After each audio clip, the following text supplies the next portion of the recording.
What's up everyone and welcome back to Pop Beat Breakdowns. Today's beat breakdown video is a Lauv type beat in the genre of indie pop. Now if you're new to the channel, make sure you smash the subscribe button. It's the best way to support the channel. Just getting out the way early doors. But what I'm going to be doing is breaking down the track today, track by track.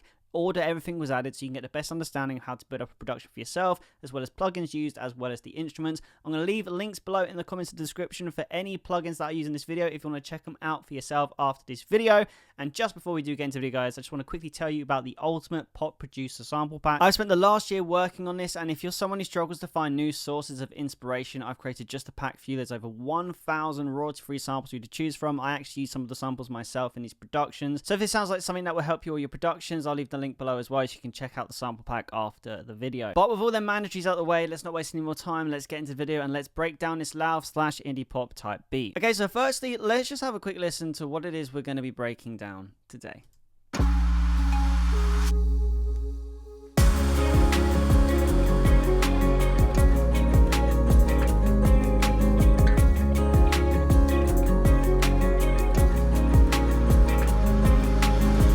Now this is very much more in the sort of like the chill kind of side of Lauv, and like chill indie pop as well. There's a lot of different elements here which have purposely been added, and also I've really gone for that kind of like digital distortion kind of vibe that you hear in some sort of indie tracks, because a lot of days now it is Belgian producers, so it's a lot more normal nowadays to have imperfections in tracks and have it as a creative decision. So I wanted to involve a track on this channel which kind of has that in there. So for anyone who kind of likes that kind of distortion sound, this is something that's purposely been added so I can show you as we go along how it's done. So today we actually start with two samples. Now obviously this is guitar, so this is stuff you can record in for yourself, but I do like to sometimes start with samples, especially again going back to that first source of inspiration. Sometimes I do like to find samples on Splice, and we started with these two together.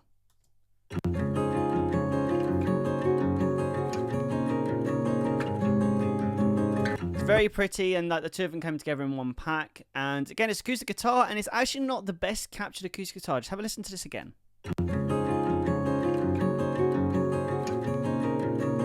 There's quite a lot of artifacts in the guitar, but that's what I actually really liked about it, because it kind of gives it that more raw and natural feel. So that's sold me on having these. Now the next thing we've done now is I wanted to put a drum beat to this guitar, because especially when it comes to indie pop tracks, I think that kind of nice balance of the rhythm section is really important, especially if it's chill. You want it to be bouncy, but you also want it to be chill. So the drum beat kind of has to have that feel for both. So I used the 808 Flex by Logic today. This is the preset, and everything you hear in the drums is in this drum thing. So if you're a Logic user, you can use these drums for yourself. Let's have a listen to them.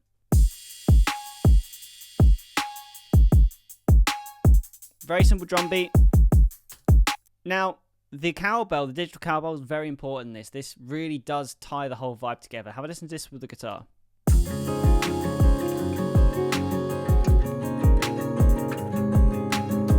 So when it comes to the actual mixing, let's talk a little bit more about that. So when it comes to the mixing of the kick, I did add an overdrive just to give the kick a little bit more punch, because it kind of like it's a little bit lacking, and it's kind of a more mellow kick in the 808 Flex. So the distortion overdrive is really important to help really let it cut through in the mix. Then for the closed hi-hats, we've got a lot of different sample delays going on here and different ones. Sample delays, you know, I love to use them to create a stereo spread in the drums, because they should really be out and around the sides of the mix. Same with the tambourine, same with the ride, but the cowbell itself is actually down the middle because it kind of joins in and coexists with the snare. So that was fine to leave in. So again, nothing fancy going on here. This is all Logic. Everything to do with this drums, it's all just Logic plugins. So nothing fancy. And yeah, the beat sounds great. Moving on to the 808 Deep. And again, we're sticking in Logic. We've gone for Alchemy, and it is the Deep 808 bass. The only thing I've done is the attack. I've kind of turned it off. Like, I mean, for those of you who watch all my videos, you will know at this point I love to use this. Normally, it's a really good way to kind of add sub, but it's also really good bass. Now this does sound a little bit different. I've added overdrive again and really cranked up the overdrive to 6. Now have a listen to it with and without. You'll really notice a difference.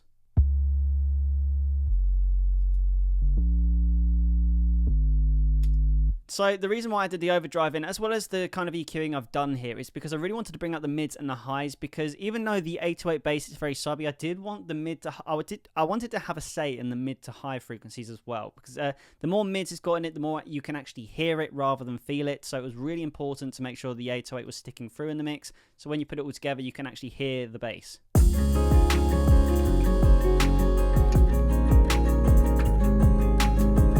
But at this point, it's all really simple and it's all coming together. So now I'm thinking there are certain elements now we can add, try and start experimenting with production, making it unique. One plugin I love to use for this kind of indie pop, but in the kind of Lauv style, is this Native Instruments Glaze. Now this is a vocal synth technically, so it all uses like vocals with pads and stuff. Love this, really good. And we've gone for two sounds which we've layered in here on two different tracks. So we've got the Glaze Contraire, and we got the Canelo. So both of these in two sounds, which I kind of just played around with just the root note with just really subtle variations. So like melodically, not really a lot going on here, not too fancy. One of them sampled laid to the right, the other one sampled laid to the left to create that spread, and we get this.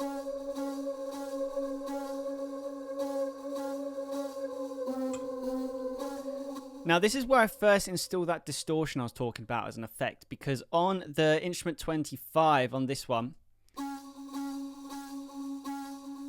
we've really cranked up the distortion, as you can see here. 24 overdrive. You have to put the output down a little bit, but that's what creates that really nice effect. I'm going to give you a before and after so you can hear the difference. So that's what it sounded like before. So again, you hear that distortion. It's not clipping, so it's not clip distortion, but it's digital distortion, and it's something that's a lot more popular now in tracks, kind of like that rough around the edges mix, which everyone really loves. Phineas really likes to kind of do that as well, like more if it sounds good, it's good, rather than from a mixing point of view, like does it make sense, is it proper? We don't care about that in this sort of music. So yeah, with this, it really creates the sort of ambience that we need in this sort of indie pop track.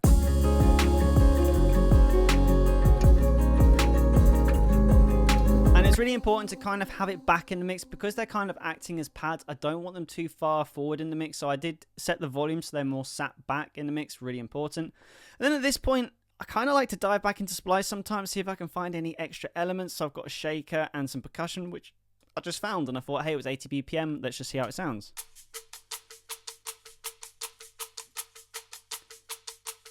Again, I've sampled delayed them to push them to the sides of the mix, don't want it down the middle. But the one thing that I really like to always use samples for, especially when it comes to content on this channel, is to show it's okay to use samples. Like, this beat is on my beat store and it will sell, and so there's nothing wrong with using samples. It's not a crime, it's not cheating. It's just like, it's like having different paint colors to use, and sometimes people pre-mix a color to make it look a certain way, and then you can use that color and put it on a canvas. That I always like to use art analogies when it comes to describing how to use samples, and it's exactly the same as that. So don't be ashamed to use samples, by the way. I just say that right now off the bat. Don't, no matter what anyone tells you. So now we don't really have anything that establishes the chords at this point. So this is my next thought process. I need the chords to be able to really like stick through. So I did the Wolwitzer Classic, which is a Logic Pro X with just a chorus on it with the intensity at 100, mix on 100, and the rate at 0.033. This is so we don't get that modulated sound, but we're getting that stereo spread on the piano, kind of like spread it to the side of the mix. And other than that, nothing, just keeping it straight out the tin how it is. But just adding them in, you can tell, just really adds that sort of like stamp of the chords.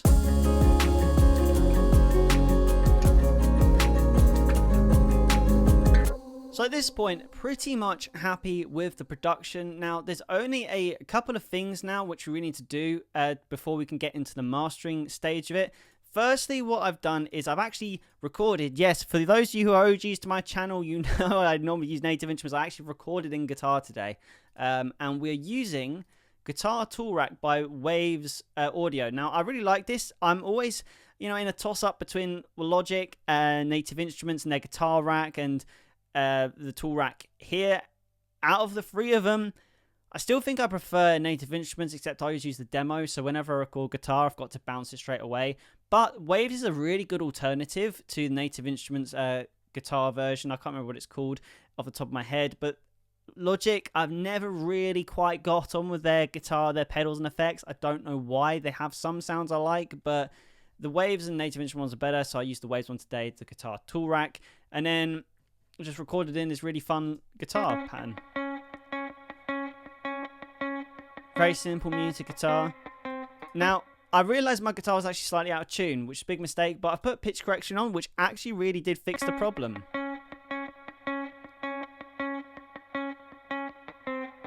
So that's really good to know. If you've ever recorded guitar and it's slightly out of tune and you're just playing single notes, you can actually use pitch correction on it to fix any out of tune notes. So that's just a little fun fact for you there. And then I really wanted a guitar melody to drive the chorus home. So I came up with this guitar riff.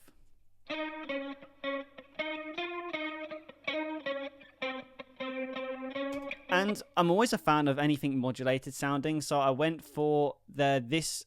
Again, I can't even read that, to be honest. But the guitar tool rack, again, a preset in there, very flanger, heavy and vibrato.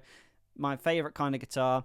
And I was really happy with how it sounded. I wanted something that sounded like this, and we got it. So that's all that. And then we're finishing off with just some white noise. Again, nothing to it. Splice sample.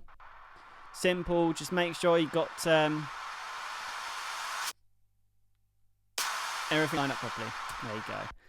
So with all that considered now, it's time to master the track. And now every time I master it, it's different, but I like to master it in different ways, especially when I do videos on the channel. So if you have a certain way that you like mastering, or you see the way I do it one video and you actually like it, another way you don't, it gives you options. So today I've mastered it a slightly different way.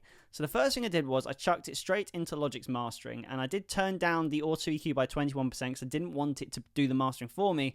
But this was a really good way just to get the level. So that we're going to break this mastering chain down as we go. So adding the mastering. So it kind of like took the track back a little bit, especially in the loudness, gives us room to now add the qualities we like. I've then added the Abbey Road TG mastering and the mix bus.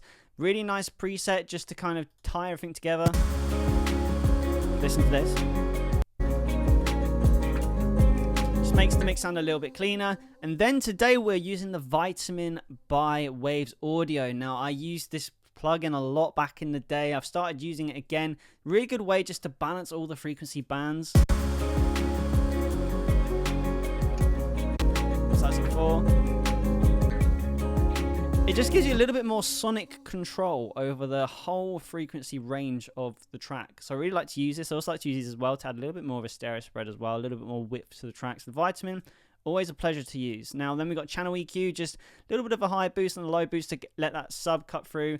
And then we're finishing off in the L316, which I've been using all the time at the moment. It just gives that really nice loudness boost. I use it for that, and then any final little details that it adds here. It just seems to work every time. And again, all of these plugins here, the Vitamin, the Abbey Road, these 3 plugins will be in the link below if you want to check them out afterwards.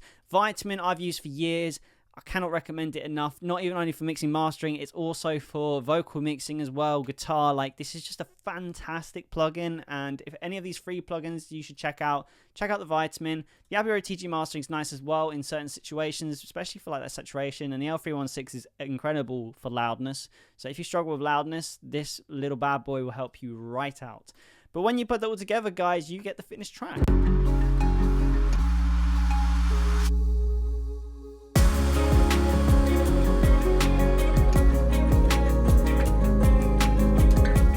Nice. Now, a little quick thing on structure as well. Again, we've just gone for the intro, and the one thing I always say on this channel, it's super important, is just make sure you've got to change every 4 bars or so, like something's happening.